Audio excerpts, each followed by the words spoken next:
Terima kasih. Assalamualaikum warahmatullahi wabarakatuh. Salam sejahtera bagi kita semua. Yang saya hormati Bapak-bapak dan Ibu Menteri yang baru saja memimpin kegiatan rakor pelaksanaan Nataru, Bapak Panglima TNI, serta seluruh rekan-rekan media.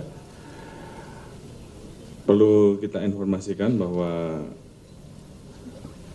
baru saja kita selesai melaksanakan rakor pelaksanaan PAM Nataru yang diikuti oleh seluruh stakeholder terkait.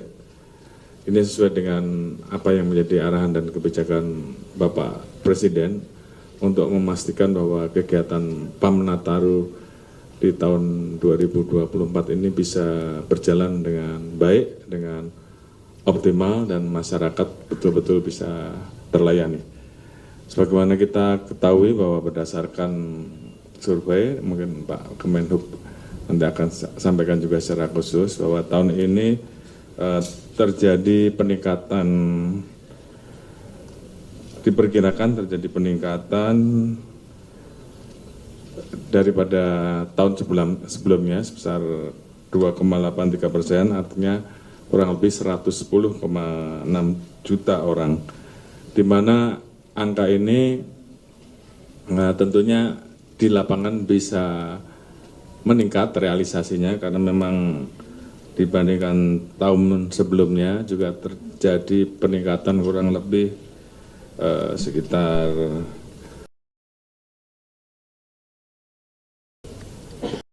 atau kurang lebih 17% daripada hasil survei, sehingga kemudian tentunya seluruh jajaran kita minta untuk melaksanakan kesiapan pengamanan Nataru dengan sebaik-baiknya.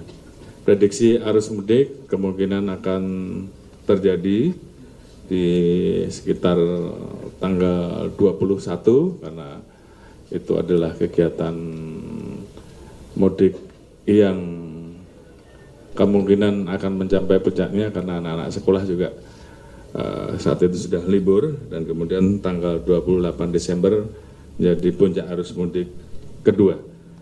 Sementara tentunya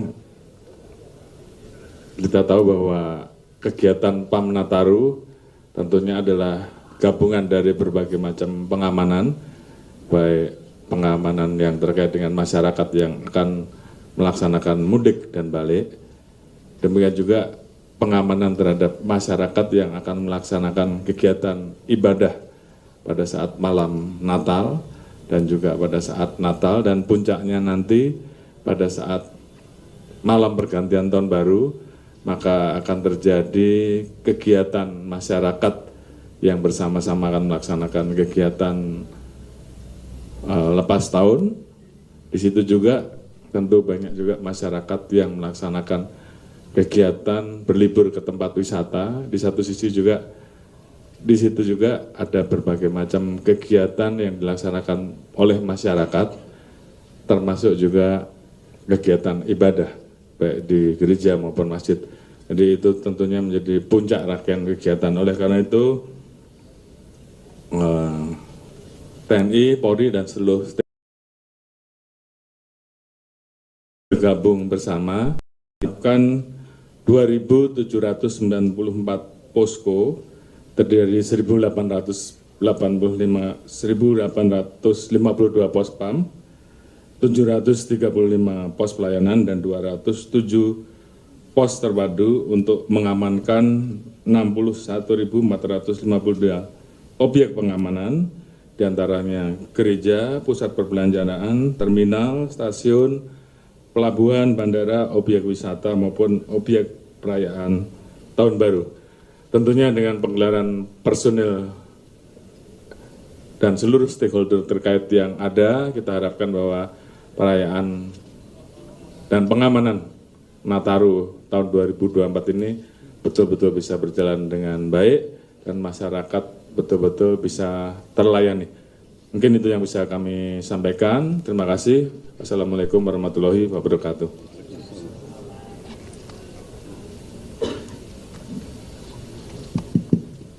Terima kasih. Bapak Kapolri. Kami dari Kementerian Perhubungan ingin menyampaikan beberapa hal, bahwa Kementerian Perhubungan akan memulai menyiapkan posko dari tanggal 18 Desember hingga tanggal 2024 hingga tanggal 5 Januari 2025. Sebagaimana disampaikan oleh Bapak Kapolri tadi, bahwa puncak arus mudik akan dimulai antara tanggal 20 dan 21 Desember. Yang telah disiapkan oleh Kementerian Perhubungan saat ini adalah berupa beberapa sarana transportasi jalan, laut, kemudian udara, penyeberangan dan kereta api diharapkan akan membantu dan melayani masyarakat dalam mudiknya. Pada kesempatan kali ini kami juga ingin menyampaikan kepada masyarakat untuk selalu memperhatikan kondisi cuaca di bulan Desember dalam merencanakan perjalanannya, agar memperhatikan kondisi cuaca juga.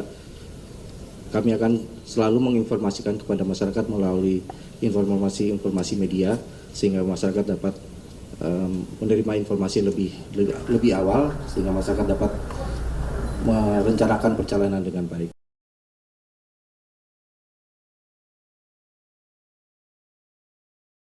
Dan komunikasi media kami dengan masyarakat. Terima kasih.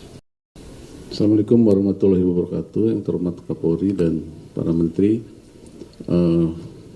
untuk mendukung kesiapan pengamanan Natal dan Tahun Baru, TNI menyiapkan 80.000 personil perbantuan kepada Polri yang terdiri dari personil Angkatan Darat, Laut, dan Udara. Selain personil, TNI menyiapkan transportasi darat seperti truk, kemudian udara kita siapkan 37 Hercules, Kasa dan CN, kemudian juga helikopter. Demikian.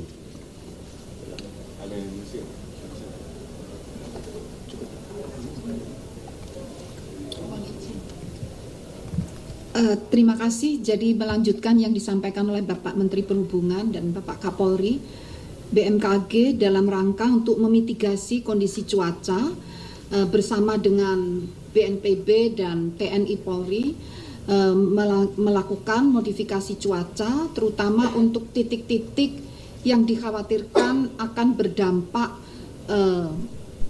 berdampak potensi bencana. Dan selain itu, sekali lagi kami mohon terus memonitor perkembangan informasi cuaca, karena dari perakiraan dan prediksi kami menjelang Nataru hingga sekitar tanggal 9 Januari di beberapa wilayah, terutama yang di jalur mudik, juga mengalami peningkatan eskalasi cuaca. Namun terus saja memonitor perkembangan informasi, terutama dari aplikasi info BMKG yang juga terintegrasi dengan aplikasi yang ada di jalur mudik, agar dapat merencanakan perjalanan dengan insya Allah aman dan nyaman. Terima kasih. Menteri.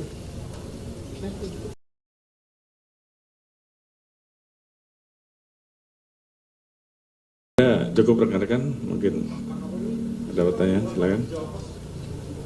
Sehari yang lalu merilis bahwa terjadi peningkatan kecelakaan dalam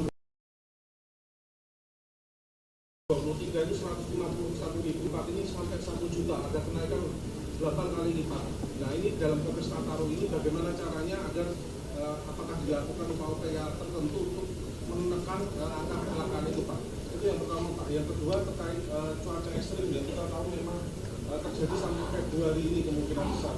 Nah, ini bagaimana antisipasi dari petugas di lapangan nantinya saat Nataru, bila kemungkinan ada hujan dan kemudian banjir, ini seperti apa SOP yang dilakukan? Terima kasih, Pak. Baik, terima kasih. Satu yang kita bahas tadi, mana menekan jumlah laka lantas dan juga menurunkan jumlah korban, baik yang meninggal ataupun luka berat.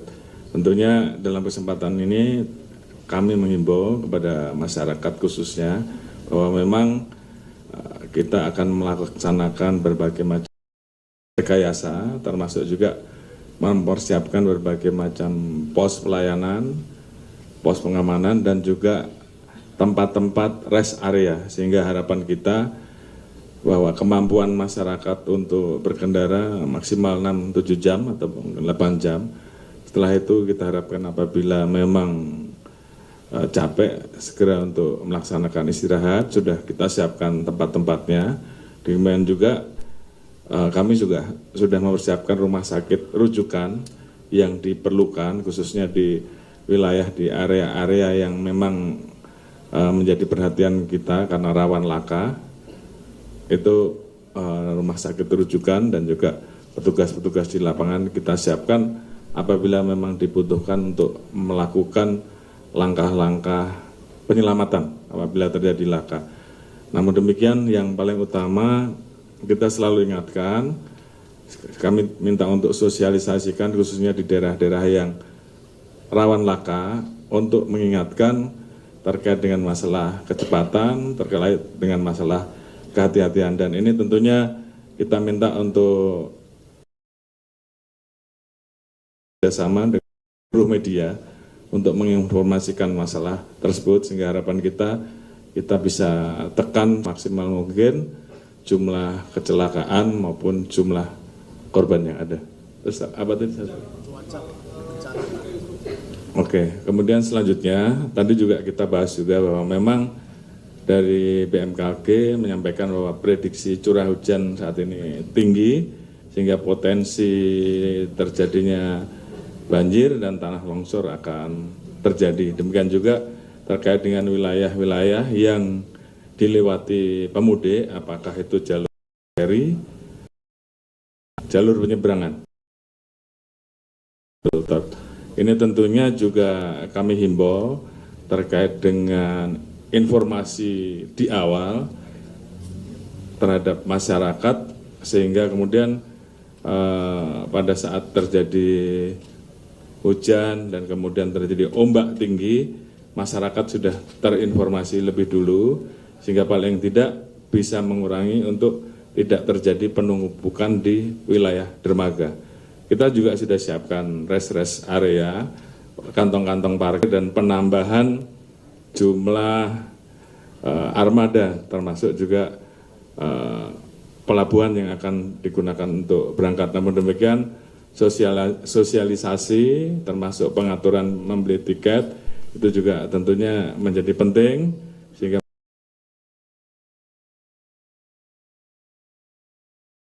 kita siapkan baik dari Basarnas, dari TNI, dari kepolisian ada potensi-potensi bencana, kita bisa melakukan langkah survival dengan secepat mungkin, termasuk juga di pos-pos pelayanan terpadu yang ada.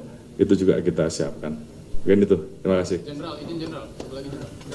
Izin Thomas dari Kembaran Jenderal mau tanya dua hal. Pertama terkait yang titik rawan kecelakaan dan bencana ini, ada nggak yang jadi perhatian khusus dari rapat di dalam itu yang mungkin bisa disampaikan ke warga agar bisa nanti lebih hati-hati melewatinya.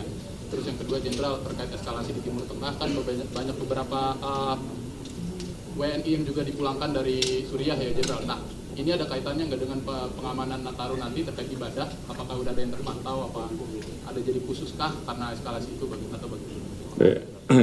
Nanti akan setelah ini akan dilaksanakan rakor lanjutan dan tadi sudah kita perintahkan untuk titik-titik yang menjadi rawan kemacetan, rawan laka diinformasikan melalui media online, media mainstream dari rekan-rekan dan juga media sosial juga NTMC, RTMC yang kita miliki.